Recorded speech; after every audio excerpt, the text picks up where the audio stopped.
So I thought I'd try something a little different today, actually in the field. Who knew? I actually went out and took photos instead of just sitting at my desk editing. I came up to, where am I? Artist Point area.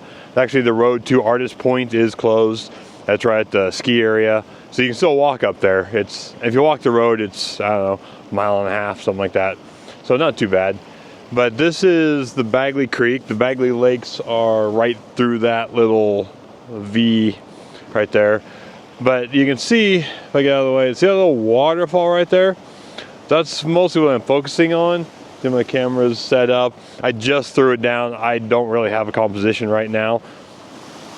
But I'm just gonna keep bumming around, see what I can find. I was shooting Picture Lake, which has the reflection of Mount Shuksan and all that, but it is just absolutely clear skies today. I was hoping that it was gonna be cloudy. It's supposed to be kind of cloudy, but apparently the weather got it wrong, or it's gonna be cloudy later. But this weekend is supposed to be just garbage weather. So I figured I'd come up now, try and get what I can. So now I'm gonna scout around, try and find a good composition, try and use a little bit of the snow. Where am I here? A little snow in the background there. It shows the top of the, I think it's Table Mountain, I can't remember. But I'm gonna walk around, see what I can find, maybe walk down that way a little farther. Walk up, there is a little stone bridge up there that I want to shoot as well, but for now I just want to try and capture this little waterfall and see what I can come up with. So for those of you that have not been to the Artist Point area, it's at the end of Highway 542, it is just spectacular. It's probably one of the most beautiful locations you can drive to in Washington State. I came closer to the little waterfall. I put my new Nisi magnetic polarizer on, so I kind of want to darken the water a little bit and darken the sky a little bit, even though the sun is coming up over there. I'm hoping just so it's not so blown out of the sky, but I can always bracket as well, so it's not that big of a deal. But you can see just, the fall color is just spectacular. I'm always on vacation this time of year out of Washington State, so this is the first year I've actually been able to shoot fall color here. So like last week I went up to Mount Rainier, to Paradise, shot the fall color there. Got some spectacular color and clouds. Today, it's not that great because of clear skies, but it actually looks really good. That's why I came down to this area early before the sun comes up, so I don't have the harsh highlights and the dark shadows and all the things that kind of ruin a good fall color photo. But right now, because it is still a little bit dark, I'm at f13, 5 seconds, ISO 500. That's, like I said, it's still fairly dark. It's not even sunrise yet. In fact, what time is it? 7:09, so yeah, still 20 minutes before sunrise. So, but this is, I'm really liking this shot. Have the creek, have the mountain up there. Let me see if I can walk, see if it'll follow me this far here. I'm not sure if you can see, but it's the mountain up over there. That's, I think it's Table Mountain. So I can walk back this way. But like I said, I'm gonna walk up the stream, I'm gonna walk down the stream. You can see there's still a fall color that way. I'm gonna get this shot and then wander around, see what else I can find before the sun comes up and ruins all the nice color. So I just moved up the stream a little bit. So you have another waterfall right there. So I have the mountain in the background. Of course that view, you can't see the top of it. But I just threw my tripod down, so I don't quite know what my composition is going to be yet. But the fall color here is just amazing. So I'm really glad that we pushed our vacation off, so I was able to get the fall color here. So a couple of years ago, see these gloves? They're heated, and man, they're just a glove liner. So they work better if they're in your pockets or in some thicker gloves. But man, these things are a game changer when it's cold out. It wasn't that cold. It was 36 degrees this morning. It's probably still about 36 degrees, but they're just keeping my hands just warm enough. So there's 3 settings on them: hot, medium, and low.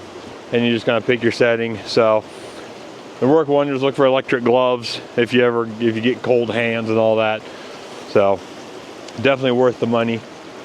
But for now, I need to work on my composition because I'm afraid people are going to start showing up. So last night when I was up here for sunset, it was just crazy. I couldn't believe how many people were here. It was a Wednesday night. So I don't know how many people are going to show up. Could be quite a few, because there's like an 8-mile loop hike called the Chain Lakes Loop in this area. So that's what a lot of people do, especially this time of year when Artist Point Road is closed. So I'm going to work on my composition and then hopefully be able to incorporate the waterfall. You don't quite have the peak of the mountain because it is over this way from this angle. So maybe I'll just focus more on just the waterfall, a little fall color, and see what I can come up with. So I'm not sure if you can see it in the video, but the little bridge is right there, the little stone bridge. Slowly working my way towards that. You can see here, it's kind of a more open area with the water because there's the Bagley Lake right there on the other side of the bridge. I'm gonna try and shoot with like good old fall color, see what I can do with the mountain there. The mountain would be better on that side, but unfortunately the trail is up the hill quite a ways, and I avoid trying to walk down where people have not walked before. You can see like down here it's all trampled because the trail is just right there. I'm like 4 feet from the trail. A lot of people come and walk on these rocks and everything, but that side, it's still pretty pristine. People aren't walking over there, so I'm gonna avoid that. But we'll see what I can capture here. Got some nice fall color, got some nice white snow, nice some green trees, little red berries over on the tree. Maybe I'll actually focus in on that point over there, get the red berries on the gray rock, see what I can do with that. But right now I am at f/16 ISO 100. So you play with my polarizer here, spin it so the river or the creek gets dark. Kind of zoom out a little bit. 2.5 seconds. I'll probably just play with that a little bit, see if I can get it a little faster, a little slower. But this way, at f/16, there's no what is it? I forget what they call it when you get too high of an f-stop, and you know it's just not all that sharp. f/16 is really good. I don't have to focus stack because I'm just lazy. I don't like focus stacking. But yet I'll sit behind the computer for weeks trying to edit one of my black and white. So figure that one out. But anyway, f/16, I'm at about half a stop below 0. That way all the white stays in focus, or not in focus, but in detail. Don't get blown out highlights.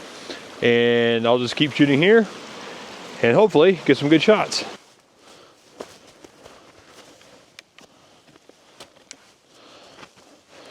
So I crossed the bridge, you can see right there.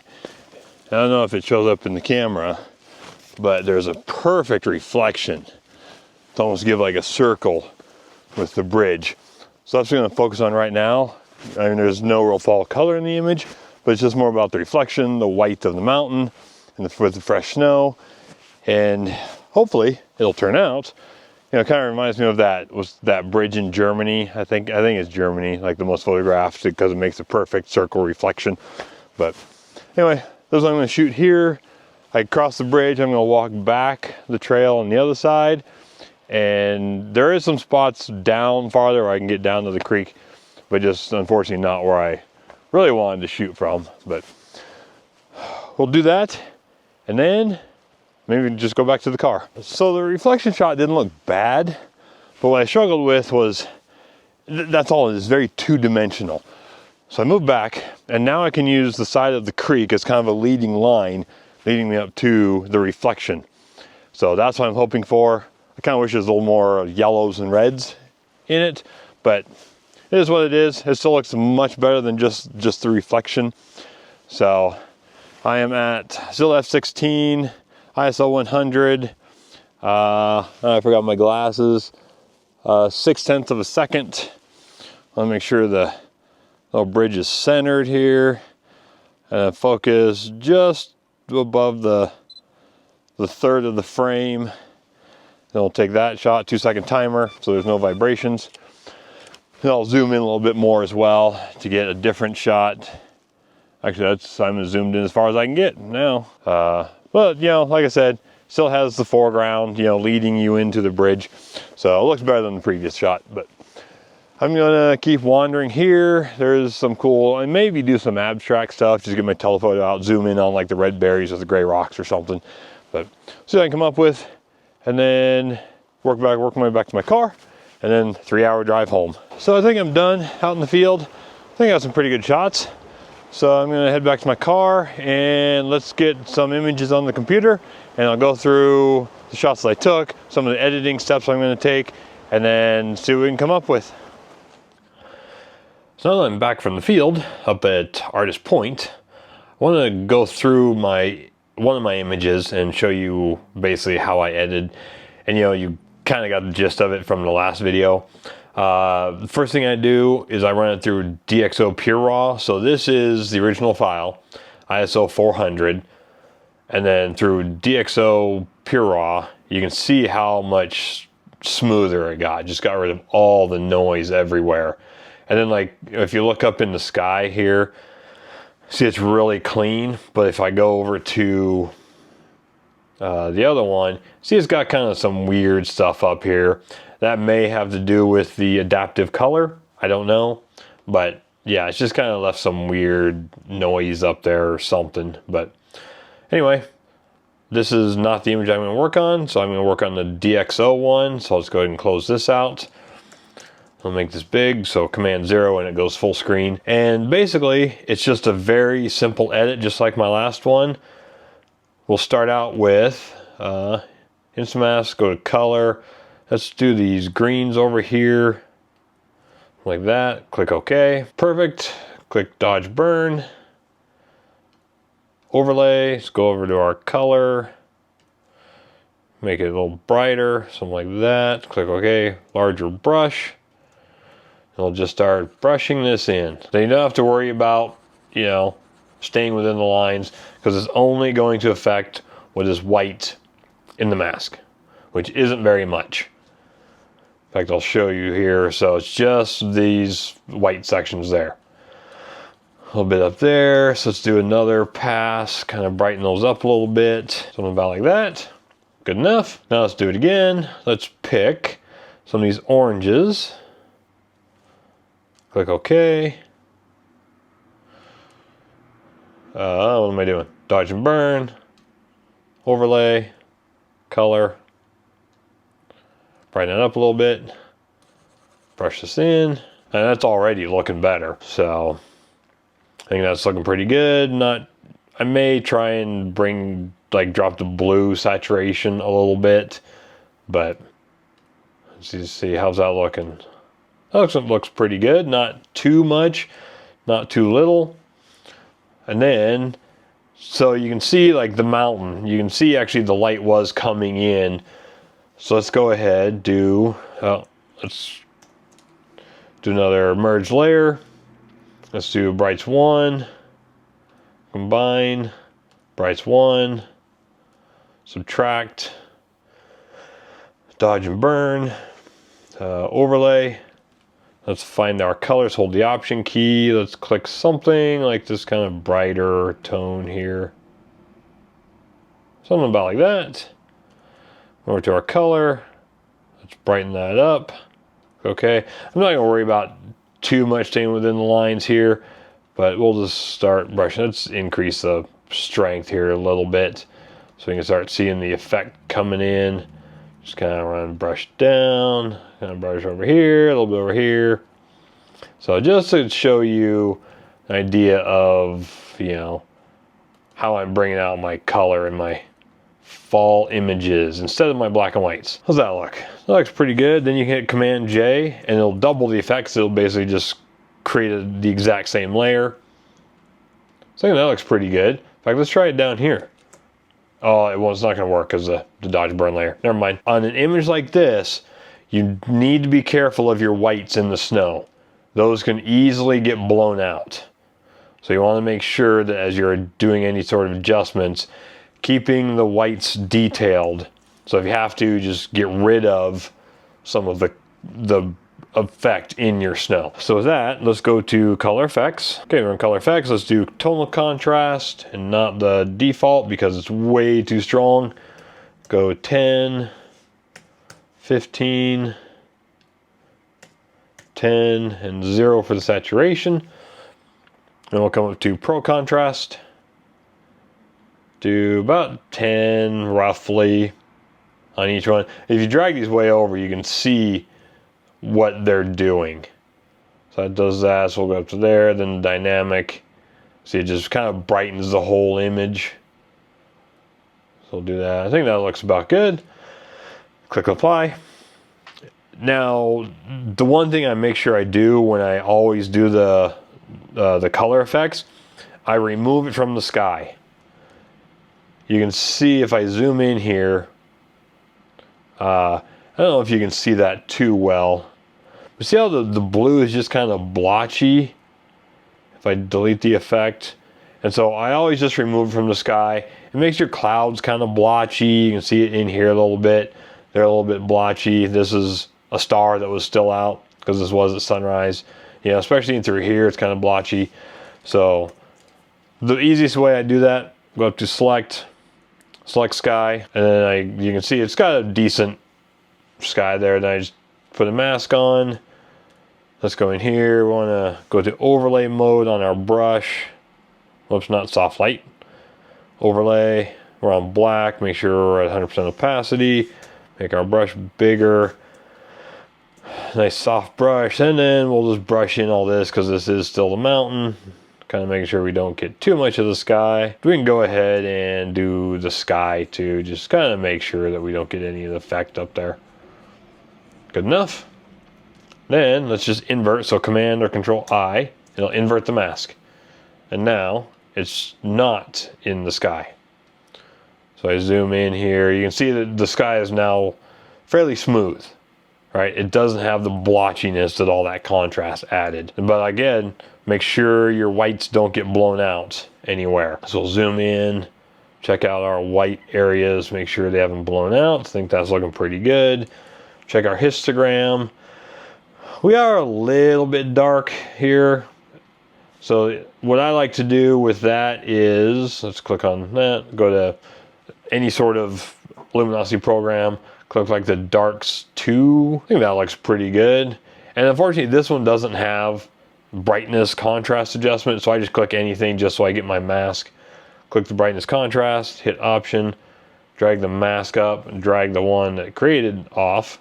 And now we can just increase the brightness.